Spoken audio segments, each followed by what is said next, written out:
Madam Hats presents The Strange Dr. Weird.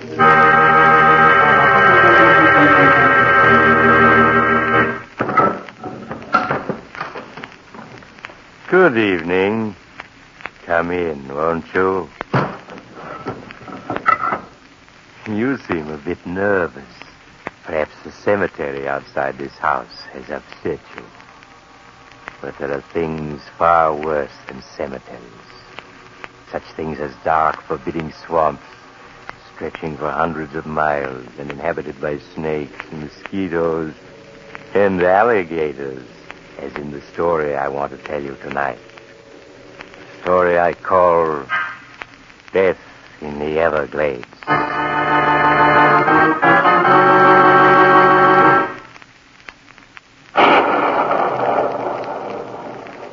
My story begins in the vast shadowy wastes of the Florida Everglades.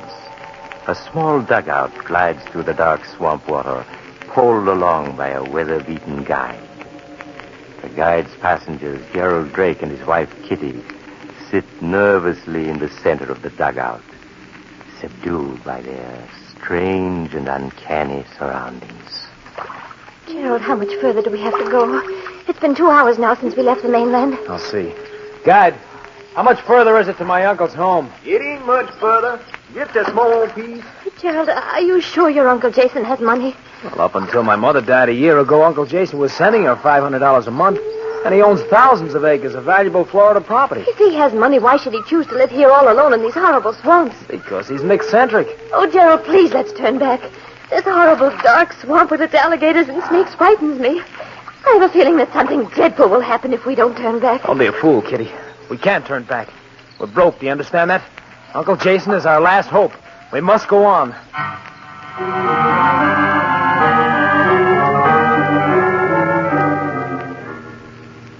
Why have you come here, Gerald?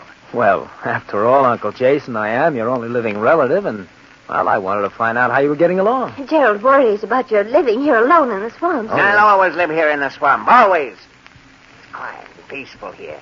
And I have my friends. Your friends? Yes.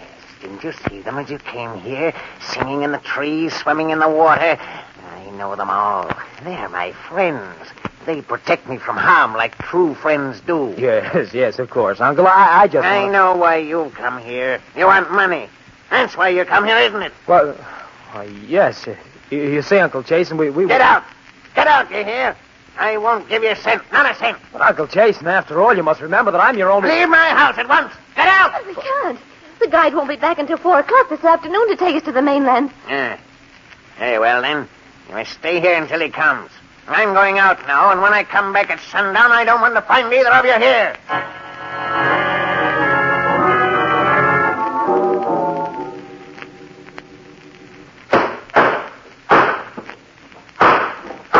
Gerald, what are you doing? I'm trying to break the lock on this metal cash box. Cash box? Yes, my darling. A short talk with Uncle Jason convinced me that he kept his money someplace in this house. It wasn't too difficult to find his cash box. But Gerald... If my dear uncle won't part with his money willingly, he's going to have to part with it unwillingly. Hey, cash box! What are you doing with it? Uncle Jason. You're home a bit early, aren't you, Uncle Jason? You're trying to rob me. You're like all the others. No, I won't let you rob me. Give me my box. Give me my I don't like to do this, Uncle Jason, but I must have that money, understand? Come on now. You mean to kill me? But you'll never get away with my box. Give me that. I find you in the swamp. They'll see you don't. You'll never leave this swamp. Never you. Very well, Uncle. If you insist. Gerald, let go of him. Let go or you'll kill him. That's exactly what I'm doing. You're the one who's never going to leave the swamps, Uncle. You're going to stay here with your friends forever.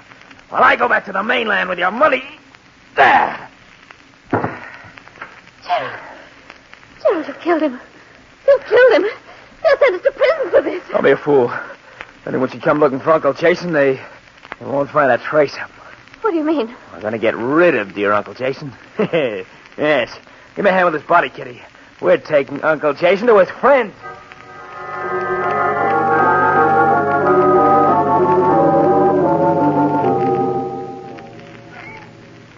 Gerald, how much further do we have to carry him? This is far enough, darling. Just set him down here. Here? Where the water's edge? Yeah. Salute perfectly. Let's drop his legs. Yeah. That's it. There we are.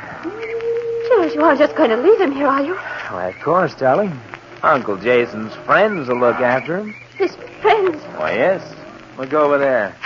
See him swimming this way? Alligators. Monster alligators. Gerald, they're coming up out of the water. Yes, so they are. Look. One of them is crawling up to Uncle Jason's body. He's going to... Yes. Goodbye, Uncle Jason.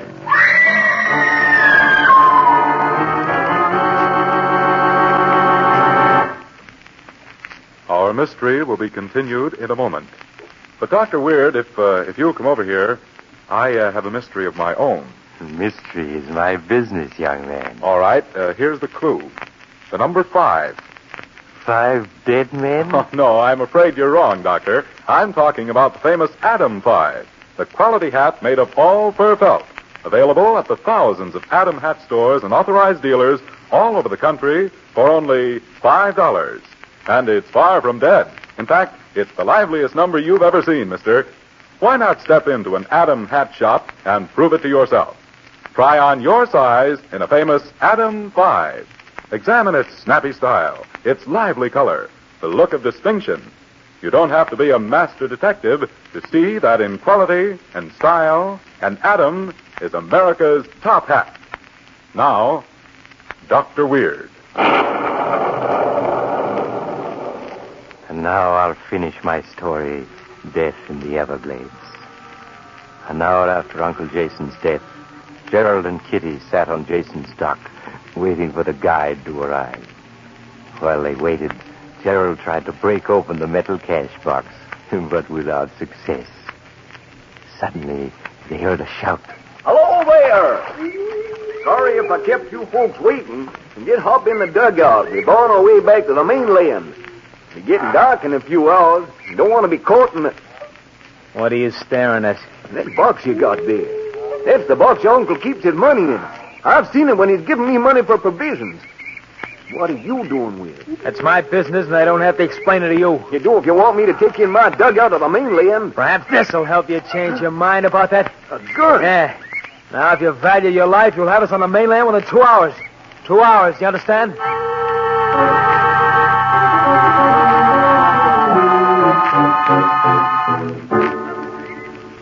The 2 hours are almost up.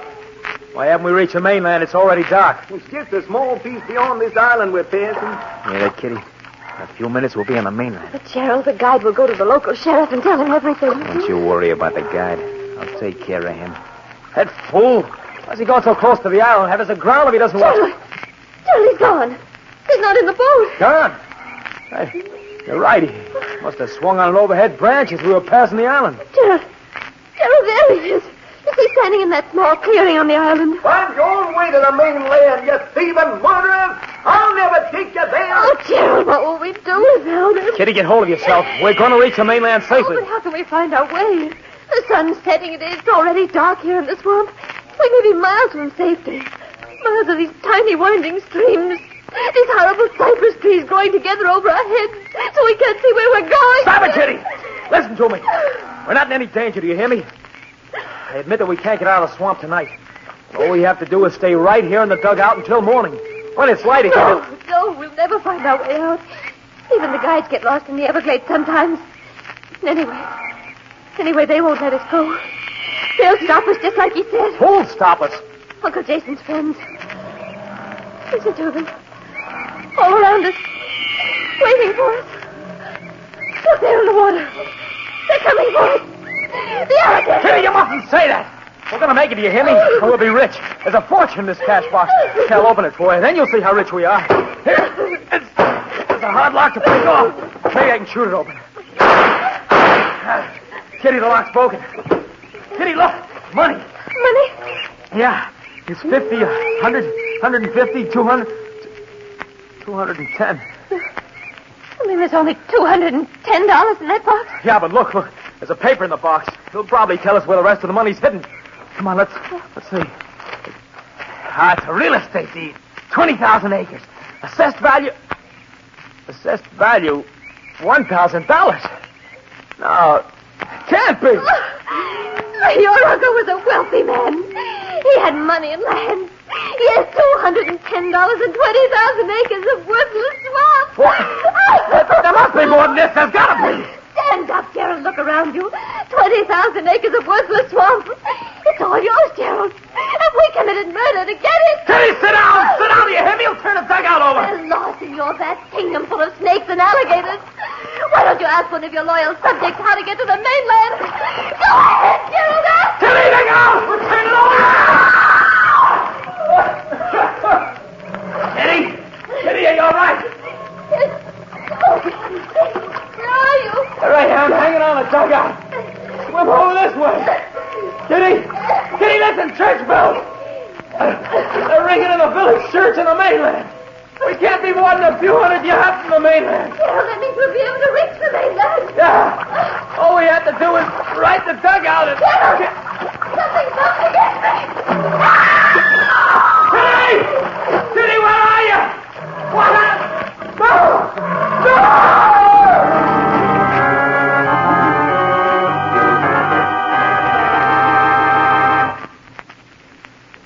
Too bad about poor Gerald and Kitty, isn't it? Such a nice young couple. But so unlucky. How were they to know that Uncle Jason's cash box contained only a few $100s and a deed to some worthless swampland? And then to die in such a horrible way, only a few hundred yards from safety, in the jaws of Uncle Jason's friends, the alligators.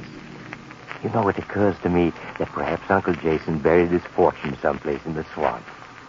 Perhaps you'll be interested in going with me to the Everglades to search for it. Oh, you have to go now. Too bad. But perhaps you'll drop in on me again soon. I'm always home. Just look for the house on the other side of the cemetery. The house of Dr. Weird.